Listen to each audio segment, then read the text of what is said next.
Naman ulit tayo ng gulay, pakbit. Magprito muna tayo ng ating ingredients. Sibuyas, bawang at saka kamatis. Unahin muna natin yung bawang. Yun, oh.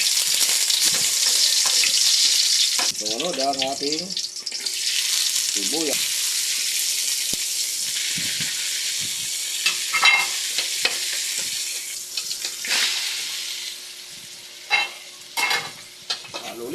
Halo. Ilagay na natin ang ating kalabasa sa ating pakbit. Unahin muna natin yung kalabasa. Pakain na natin.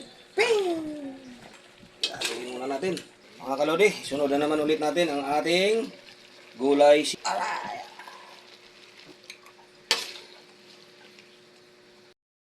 Mga kalodi, ito na, luto na ang ating pakbit.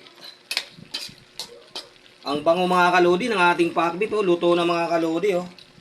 Luto na siya mga kalodi, ayan, oh. Pwede na natin ihain to mga kalodi para tayo'y mananghalian mga kalodi. Thank you for watching mga kalodi sa pagpapanood nyo po sa aking niluluto. Salamat po mga kalodi. Sana kumain na rin po kayo ng tanghalian. Mabuhay po tayong lahat mga kalodi. Maraming salamat mga kalodi. Thank you so much.